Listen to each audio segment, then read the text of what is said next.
Shalom, shalom, Israel. First and foremost, I want to give all honor, glory, and praise unto YAHAWAH BaHashem, YAHWASHI BaHashem, RICANS, double honors to the elders and apostles of great millstone. Shalom to my YAHAWAH and His, who are diligently waiting to be delivered from his final captivity. This is Brother Kawak coming at you with another lesson. First things first, I want to talk about something right quick.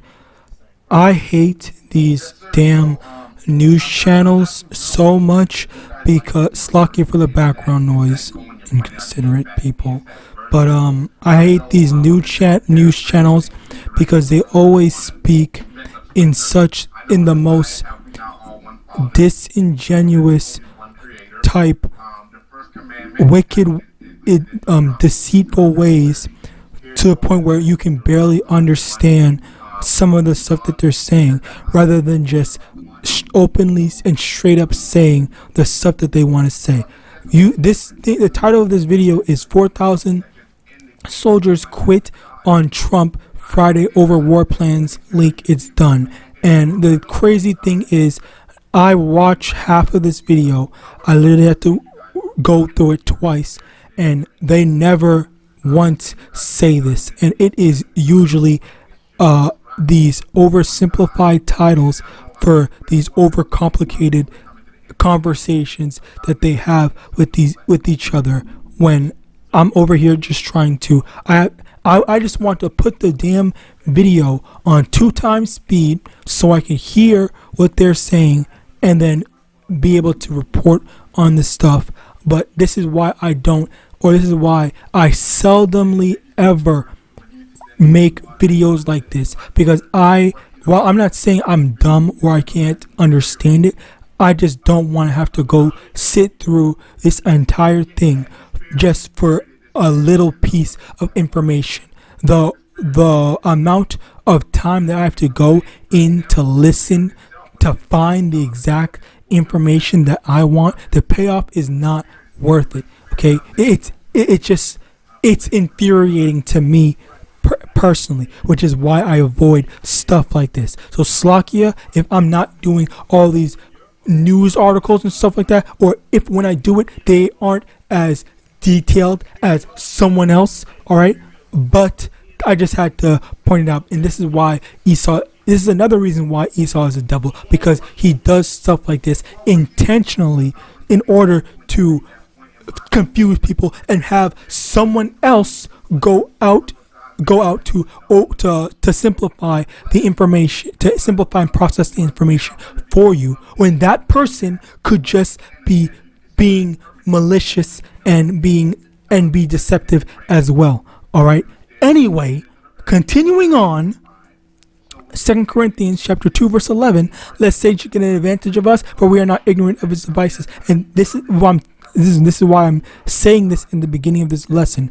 This is a device of the spiritual demon Satan to overcomplicate conversations in order to make it so that you don't go do your research. Because if all information was readily available and easily accessible in the most simplest and plainest of forms, then most people would be able to vote, be educated in their voting, be educated in their whatever, all right, being educated with the jab as well, and they don't need to have someone else tell them what's the best thing to do, when they can just go and do the research themselves. And this is for people who might be more educated like me, all right, who might have a bit more knowledge and intellect, all right. But I'm not saying that I'm a genius, but I'm smart enough to know the thing. But I just don't want to have to sit through an entire 10-minute video just for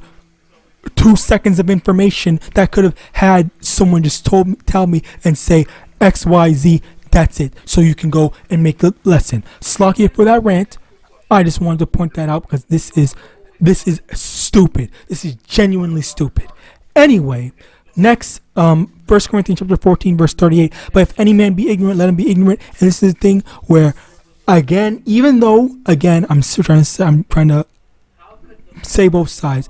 Even though there is a reason to hate it, it doesn't justify being lazy. You still, if you need the information, you still have to go through it and learn it. Because I forced myself to listen to this butt fuck interview or whatever for what cut that in half. That's 6.5 minutes.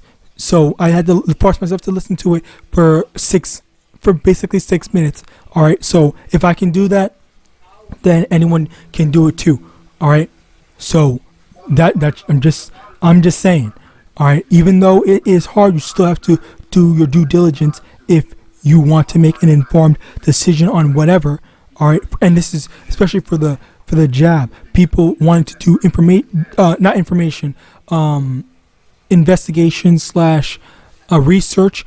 They're doing that, but for Jake, if someone's going to tell them to do it, then they're going to do it. If someone tells them not to do it, then they're not going to do it. And that was a big thing that I was hearing all throughout that.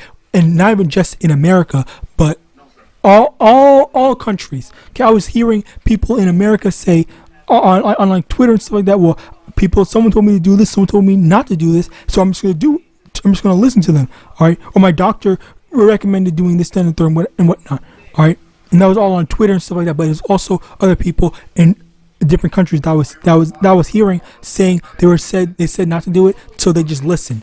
All right, because they're stupid and they're simple-minded. Anyway, continuing on to the actual lesson. 4,000 soldiers quit on Trump.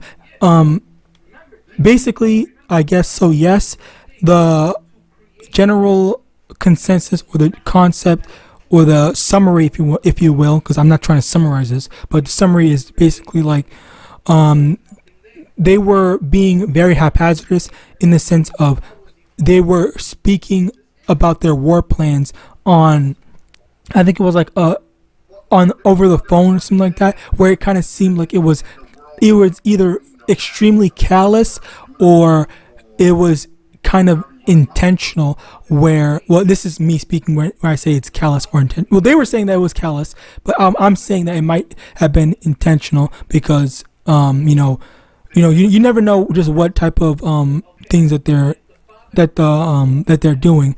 And another thing was that one of the potential contributing factors to why these soldiers quit was because she was asking that there may be a security issue in knowing their thing, where the soldiers that are stationed at X, Y, and Z placement with their war plans could just be killed before they're given their opportunity to put their plan into motion. So as a result of that, this is a very big thing. And as a soldier, if they feel like their safety is not being put into consideration, then they're like, okay, well, I don't feel like this. I don't even want to do this because you guys don't care about me. You're just gonna let me die and stuff like that. Alright, so then why the fuck would I go out of my way to keep on fighting for this thing if you guys are going to do that? And also, but also that's the part of it. I'm not saying that's the main reason, but another thing was maybe after finding out and learning of the plans, they just don't approve of it, and they just feel like it's unconstitutional, as these comments were saying. Okay, so it's not just one blanket reason. There's multiple different reasons to why it is. But anyway, you see these comments. I'm not gonna read them, but you basically see these comments. So you have these soldiers that are doing these different things, or maybe it's an amalgamation of all the different reasons. Amalgamation basically means combination of all the different stuff. But at the same time, when I say words like amalgamation or sublimation, whatever, you guys are able to understand the freaking context clues around it, because I use simple speech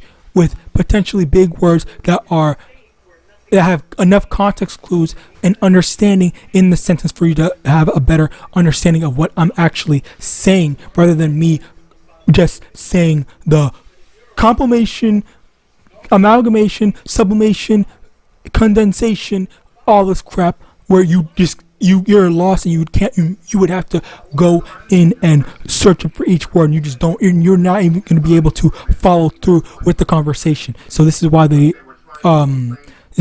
it's a very troublesome thing to do. Anyway, continuing on, let's get these verses, Lakia, starting off. Mark chapter 3, verse 24. If a kingdom is to be divided against itself, that kingdom cannot stand. Luke chapter 11, verse 17. But he, knowing their thoughts, said unto them, every kingdom divided against itself is brought to desolation, and a house divided against a house falleth. All right, so you have these different people that are supposed to be on the same side.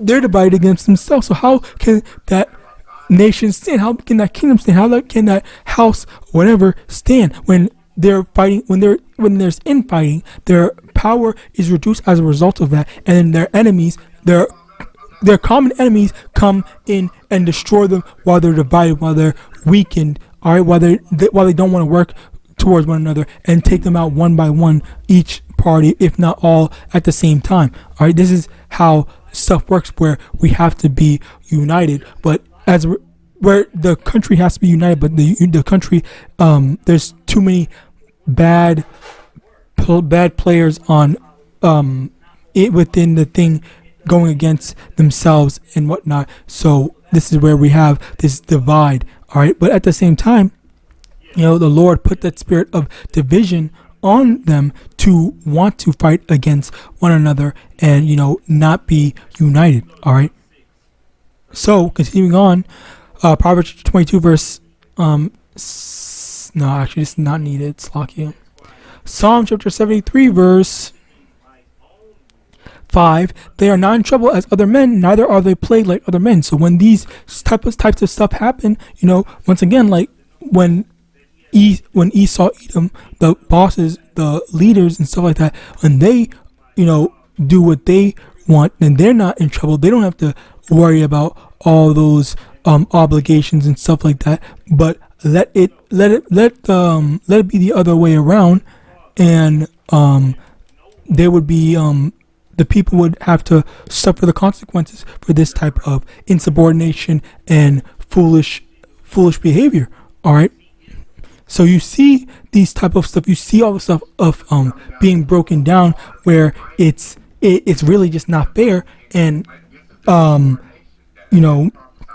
where it's not only is it not fair, but it's also just foolishness. All right, it's just like how do you expect someone to put their lives on the line for someone that doesn't put your safety into consideration. They're already going to go and fight, but now you're adding on that added danger of just them not even being able to have a chance to fight for themselves, and just being put in not putting them knocking on death's door. All right. So continuing on, let's go. Job 9 verse 24, earth is given into the hand of the wicked, he covered the faces of the judges thereof, if not, where and who is he? And this is another thing where for this type of behavior to be happening, it's just like, oh, it's fine for him to do it, but let this be someone else. Let someone else have made such a careless or honest mistake, regardless of whatever it is. Let someone else have done this type of stuff, and it would not have gone well. That person probably would have been fired, discharged, and all this stuff. And there were people saying that let this happen back in my time when I was in the military, and you would have been fired, discharged, and stuff like that. All right.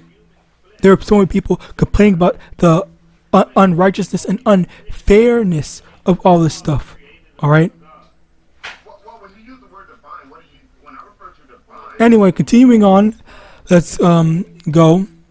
Ecclesiasticus chapter 10, verse 1. A wise judge will instruct his people, and the government of a prudent man is well ordered. So a wise judge, a wise leader, is going to tell his people how to properly live and what to do and stuff like that. Okay, they're going to order their people properly. Okay, verse 2. As the judge of the people is himself, so are his officers. And what manner of man the ruler of the city is, such are all they that dwell therein. So usually when there is a righteous leader, usually when there is a righteous judge, they have the added benefit of ruling over and properly leading righteous people. But that's not the case Okay, because in verse 3, an unwise king destroys his people, but through the prudence of them which are in authority, the city shall be inhabited. So an unwise king destroys his people. That's the main thing, where you see these unwise kings, these evil and wicked rulers destroying their people. All right, and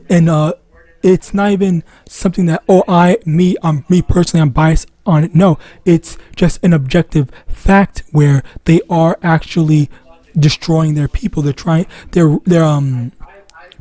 fucking with them, basically. All right. So continuing on.